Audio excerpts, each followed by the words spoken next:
अस्सलाम वालेकुम वरहमतुल्लाहि वबरकातुहू। उम्मीद करता हूँ आप सब खैरियत से होंगे और अभी तक जो आपके सेकंड इंस्टॉलमेंट्स हैं उसको जमा कर रहे होंगे और मोस्टली मैं बिलीव ये करता हूँ कि सभी लोगों ने कर दिया होगा। लेकिन अभी भी अगर कुछ लोगों ने अपना जो सेकंड इंस्टॉलमेंट है वो जमा नहीं किया है तो आपके लिए जो है डेट हज कमेटी ऑफ इंडिया ने बारंबार, ये शायद तीसरी या चौथी बार है जब हज कमेटी ऑफ इंडिया ने सेकंड इंस्टॉलमेंट को जमा करने का जो डेट है उसको एक्सटेंड किया है। तो मैं उम्मीद ये करूंगा कि आप लोगों ने अभी तक अपना जो है इंस्टॉलमेंट जमा कर दिया होगा और अगर अभी तक नहीं किए हैं तो जल्द से जल्द करने की कोशिश करें। और आइए आज कि हम इस वीडियो में हम देखेंगे दो इंपॉर्टेंट सर्कुलर्स जो हज कमेटी ऑफ इंडिया ने शेयर किया। डेट एक्सटेंशन का मैंने आपको बता दिया, दो इंपॉर्टेंट सर्कुलर्स। सबसे पहला सर्कुलर नंबर 15 और सर्कुलर नंबर 17। 15 और 17 में क्या कुछ है वो मैं आपको बताऊंगा और उम्मीद ये करूंगा कि आप लोगों को सारा कुछ समझाया जाए। इसी के लिए गुजारिश ये करूंगा कि आप सब जितने भी व्यूअर्स हैं जो भी वीडियोस देख रहे हैं आखिर तक देखें, क्योंकि बहुत सारी चीज़ें हैं जो आप लोग मिस कर दे रहे हैं। तो आखिर तक देखेंगे, सारा कुछ स्टेप बाय स्टेप आपको बता दिया जाएगा। बहुत सारे मैंने ऐसे भी देखे हैं लोगों का जो जो जिस टॉपिक पे मैंने वीडियो बनाया उसी टॉपिक से रिलेटेड आपने क्वेश्चन पूछा और जो वीडियो मैंने बनाया उस वीडियो में मैंने वो टॉपिक कवर किया हुआ था। तो कहीं ना कहीं मैं ये समझता हूँ कि आप सब जो है वीडियो को आखिर तक नहीं देख रहे, वीडियो पूरा नहीं देख रहे और वीडियो देखे बिना आप सवालात कर रहे हैं। ठीक है, बेशक सवाल करना जरूरी है, सवाल करेंगे। मैं समझ रहा हूँ आप लोग बिगिनर है, आप लोग फर्स्ट टाइमर्स हैं और ज़्यादातर फर्स्ट टाइमर्स है तो आपको इशू होगा, ऑब्वियसली नर्वस फील कर रहे होंगे आप लोग, ऑब्वियसली ये सही बात है। लेकिन आपसे गुजारिश भी ये है कि जो भी वीडियोस बनाया जा रहा है उसको आखिर तक देखें ताकि जो भी आपके क्वेरीज है, क्या आपके क्वेरीज को यहाँ पे वीडियो में बताया जा रहा है या नहीं, पहले ये देख ले। अगर नहीं बताया जा रहा है आप कमेंट में डालेंगे, उम्मीद करूंगा मैं या कोशिश करूंगा कि अगली बार उसको अपडेट करने की। तो आइए बिना टाइम डिले किए हुए आइए हम लोग स्क्रीन पे आ जाते हैं सीधे। और यहाँ पे हम हज कमेटी ऑफ इंडिया के वेबसाइट पर हैं और इस वेबसाइट पर जैसे ही, अभी रुकिए मैं आपको लॉगिन वापस से रिफ्रेश करके मैं दिखा रहा हूँ। जैसे हम इस चीज़ को रिफ्रेश करेंगे, जैसे हमारा वेबसाइट जो है हमने रिफ्रेश कर लिया, वेबसाइट को रिफ्रेश करते ही यहाँ पे हमको एक जो नोटिफिकेशन है वो देखने को मिल रहा है, second instalment accepted till 28 of March 2024। तो 28 मार्च 2024 तक जो है सेकंड इंस्टॉलमेंट जमा करने का टाइम एक्सटेंड किया गया है और उम्मीद ये है कि ये आखिर, this is the last extension, ये आखिरी एक्सटेंशन है सेकंड इंस्टॉलमेंट का। अगर इस टाइम के अंदर अंदर आपने जमा कर दिया बहुत अच्छा, अगर नहीं किया तो उम्मीद ये किया जा रहा है कि कैंसिलेशन किए जाएंगे, क्योंकि वेटिंग लिस्ट में बहुत सारे नाम हैं, बहुत सारे लोग हैं और वो वेटिंग लिस्ट वाले भी जो लोग हैं वो लोग मेल कर रहे हैं कि आप जो है बारंबार सेकंड इंस्टॉलमेंट का डेट आप एक्सटेंड कर रहे हैं। तो इस चीज़ को आपको ख्याल में रखना है, ध्यान में रखना है। कहीं ऐसा ना हो कि आप ये सोच रहे हैं कि हम बाद में भी दे देंगे तो चलेगा, आप यहाँ पे बाद में देने का सोच रहे हैं, वहां पर जो वेटिंग लिस्ट वाले हैं वो भी अप्लाई कर रहे हैं, वो भी मेल पे मेल कर रहे हैं कि अब ये गलत बात है कि आप सिर्फ हमारा मतलब जो सेलेक्टेड है उन्हीं को आप डेट एक्सटेंड कर रहे हैं, अगर कोई नहीं जमा कर रहा है तो आप क्या करें, आप रिलीज करें, ये बोला जा रहा है। बहुत सारे जो लोग हैं उन लोगों ने मुझे भी पर्सनली बोला कि हम लोग ये कर रहे हैं। तो जो भी हो आगे चलते हैं। और जैसे आपको बता दिया गया कि 28 मार्च का जो डेट है तो इस डेट से पहले पहले जमा कर देंगे, ज़्यादा बेहतर रहेगा। अब आइए सबसे पहले हम देखते हैं सर्कुलर नंबर जो 15 है हमारा। सर्कुलर नंबर 15 में कुछ भी ज़्यादा डीप में क्या बोलते हैं, हाजियों के लिए कुछ इंस्ट्रक्शंस नहीं है, दो दो इंपॉर्टेंट चीज़ें हैं जिनको बताया गया। इन दो इंपॉर्टेंट चीज़ों को मैं आपके साथ में शेयर करूंगा। सबसे पहला सबसे पहला जो चीज़ है वो ये बोला गया कि यहाँ पर जितने भी हाजी जा रहे हैं हज कमेटी ऑफ इंडिया से, जो हज के वीज़ा लेकर जा रहे हैं, यहाँ देखिए यहाँ क्लियरली बोला गया हज visa is strictly prohibited and the pilgrims में बी कॉट। किस चीज़ के लिए, अगर कोई भी हाजी जो हज करने के लिए गए हैं और वो वहाँ पे कोई कमर्शियल एक्टिविटी कर रहे हैं, यहाँ से कोई सामान लेकर गए वहाँ जाके सेल कर रहे हैं या वहाँ से कोई सामान ला रहे हैं यहाँ सेल करने के पर्पज से, तो ऐसे केसेस में इन हाजियों को पकड़ लिया जाएगा लोकल पुलिस के थ्रू। ठीक है, तो यहाँ पे आपको इस चीज़ का ध्यान रखना है कि आप अपने हज को पूरा करने जा रहे हैं, आप हज की अदाई को करने जा रहे हैं, तो आप वहाँ जाके कोई भी बिजनेस ना करें, यहाँ से कोई भी चीज़ें लेकर ना जाएं वहाँ बेचने के लिए। ज़्यादातर लोग तो ऐसा नहीं करेंगे लेकिन कुछ कुछ लोग जो हैं वो कोशिश करते हैं, वो ट्राई करते हैं कि कहीं हो जाए कुछ, है ना। हर जगह जहाँ जाते हैं वहाँ कोशिश करते हैं कि कुछ हो जाए, तो यहाँ आपको इस चीज़ से बचना है। सबसे पहला, आप हज वीज़ा पे जा रहे हैं, आपको सिर्फ हज करने की इजाज़त है, इसको छोड़ के आप कुछ भी करेंगे लोकल पुलिस आपको पकड़ेगी, लंबा केस बन जाएगा, आप वहाँ रहेंगे, आपको कम से कम वहाँ पे जेल में ठहरना पड़ सकता है।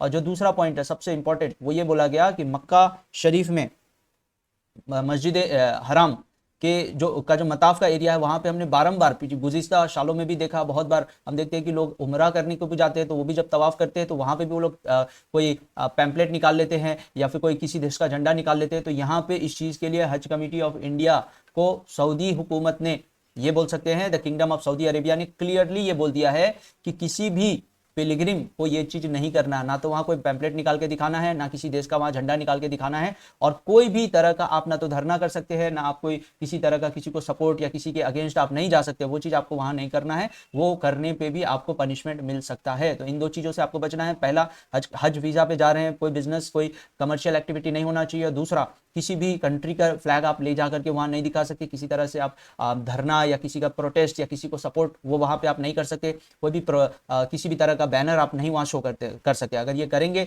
तो इस पे आपको जो है पेनल्टी लग सकता है, आपको हो सकता है कि कोई पनिशमेंट किया जाए। पनिशमेंट होगा, ऑब्वियसली होगा, क्योंकि यहाँ परमानेंट बैन दिया गया है। देखिए बोला जा रहा है द पिलग्रिम्स में बी अरेस्ट किया जाएगा, detained or even reported by Saudi authorities with probability of hefty fines। Saudi Arab या गल्फ जितनी भी कंट्रीज है वहां पे जो फाइन है वो हजारों में नहीं होता, 1 लाखों में होता है। तो आपको ये समझ लेना है कि अगर वहां जाकर आप ये सारा कुछ करते हैं तो आप पे जो फाइन लगेंगी बहुत बड़ी अमाउंट फाइन लगेंगी, जितने में आप हज पे नहीं जा रहे उससे ज्यादा का आपको फाइन लग जाएगा। और साथ ही साथ बोला जा रहा है परमानेंट बैन भी लग जाएगा। तो परमानेंट बैन मतलब पूरे जीवन तक, पूरी जिंदगी आप नहीं जा पाएंगे वहां वापस। तो कहीं ऐसा कोई भी काम ना करे जिसकी वजह से आपका वहां जाना वापस से मतलब हमेशा के लिए बंद हो जाए। ठीक है, ये था सर्कुलर नंबर 15। आइए समझते हैं सर्कुलर नंबर 17 में क्या बताया गया।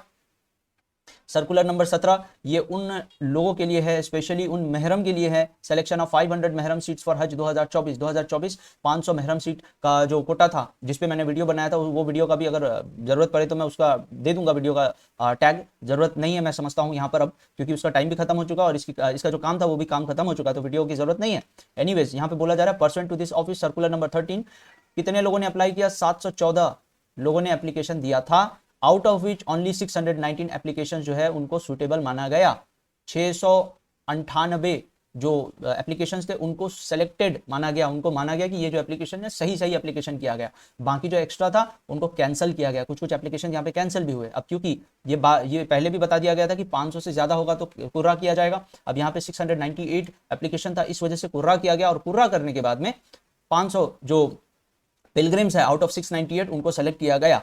अब वो कैसे सेलेक्ट हुए तो कैसे पता चलेगा मैं आपको बताऊंगा, लेकिन उसके साथ साथ ये भी बोला गया है कि the selected lady applicant should deposit an amount of 2,51,800 मतलब 2,51,800 रुपया, जो कि हर एक पिलग्रिम का अभी तक का अमाउंट टोटल अगर करेंगे तो 2,51,800 रुपया ही बनता है। यही अमाउंट इनको भी बोला गया कि आपका जो फर्स्ट और सेकंड इंस्टॉलमेंट का जो अमाउंट है इसको आपको कैसे जमा करना है, थ्रू आप हज कमेटी के वेबसाइट से जाके ऑनलाइन पेमेंट कर सकते हैं या फिर आप ऑफलाइन पेमेंट कर सकते हैं किसी भी बैंक में जाकर के। और इसके साथ साथ क्या बोला गया, इसके साथ साथ बोला जा रहा है इधर ऑनलाइन और offline and submit their original valid machine readable passports with one colour photograph attach with the back at the back of the passport. मतलब अभी तक जितने भी पिलग्रिम्स जो भी सेलेक्ट हुए हैं अभी तक, वेटिंग लिस्ट वाले हो या पहले जो कुर्रा में जिन लोगों को सिलेक्शन मिला था, जैसा सबको करना पड़ा ऐसा इनको भी करना है। लेकिन इनका जो टोटल अमाउंट है वो है 2,51,800 रुपए। 2,51,800 रुपए जमा करना है। इसका रिसीट, इसके रिसीट के साथ में पासपोर्ट, ओरिजिनल पासपोर्ट के साथ 2 कॉपी फोटो, इसके साथ आप देखेंगे यहाँ पर उनका फिटनेस सर्टिफिकेट के साथ में यहाँ पे आपको और बस यहीं तक है। ये सारा कुछ उनको जमा करना है। कब तक करना है, ऑन और बिफोर 5 अप्रैल। ठीक है, 5 अप्रैल तक या उससे पहले जमा कर देना है। कहां पर, अपने स्टेट हज कमेटी पर, अपने स्टेट हज कमेटी में 5 अप्रैल 2024 तक या उससे पहले जमा कर देना है। और जो तीसरा पॉइंट है वो कहा जा रहा है the state Haj committee should forward the original passport with pay in slip and other relevant documents to Haj committee of India on or before 10 April. तो इसीलिए बोला जा रहा है जितने भी पिलग्रिम्स हैं, जितने भी हाजी हैं, जिनका भी सिलेक्शन हुआ अभी 500 जो लेडीज हैं उनका जो सिलेक्शन हुआ, तो ये बोला जा रहा है कि उनको कम से कम 5 अप्रैल तक जमा कर देना है। क्योंकि जो स्टेट हज कमेटी है वो इन डॉक्यूमेंट्स को, इन पासपोर्ट्स और पे इन स्लिप को क्या करेंगे, 10 तारीख तक में उनको भी हज कमेटी ऑफ इंडिया जो कि मुंबई में है, मेन जो हेड ब्रांच है, वहां पर इनको 10 अप्रैल के अंदर इनको भी जमा करना है।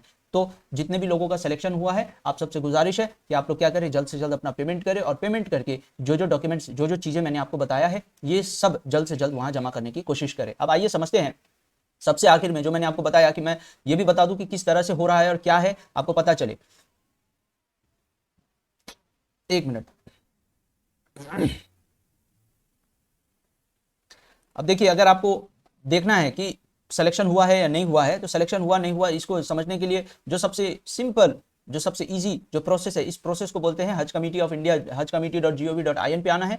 और आने के बाद आपको नीचे आना है, ये हमारा वेबसाइट है hajcommittee.gov.in। और यहीं पे अगर आप नीचे जाएंगे तो ये सर्कुलर न्यूज़ अपडेट्स का ऑप्शन दिखेगा, उसके नीचे में जो है इंक्वायरी का ऑप्शन आपको दिख रहा है। यहाँ कवर नंबर कैसे सर्च करना है, कवर नंबर से कौन सा ईयर, हज 2024, ये कवर नंबर मैंने एक दिया है एक भाई का, और इनका कवर नंबर मैंने जैसे ही ऐड किया, जैसे कवर नंबर हम डालेंगे तो कवर नंबर डालने के बाद ही आपको यहाँ पे दिख जाएगा कि जो भी डिटेल्स है वो डिटेल्स आपको स्क्रीन पे शो करेगा। जैसे कि जितने भी लोगों ने जिन लोगों ने भी अप्लाई किया था 500 महरम कोटा में, तो उनको ये चीज़ देखना जरूरी है कि उनको क्या करना है, इंक्वायरी में जाकर के उनको अपना कवर नंबर डालना है अपना, ठीक है, अपना कवर नंबर डालेंगे। तो अपना कवर नंबर डालने के बाद में अब देखिए, जैसे यहाँ पे हम देखेंगे कि इन भाई साहब का जो ग्रुप था, इस ग्रुप में अगर आप देखेंगे तो पहले जो इनका सिलेक्शन हुआ था तो इनका सीरियल नंबर देखिए 1147, 1148, 1149, 1150। लेकिन इनके ग्रुप में जो इन्होंने एक अभी हाल ही में एक लेडी को एक फीमेल को जो ऐड किया, तो उनका जब सिलेक्शन हुआ तो उनका सिलेक्शन जो सीरियल नंबर है दैट इज 35।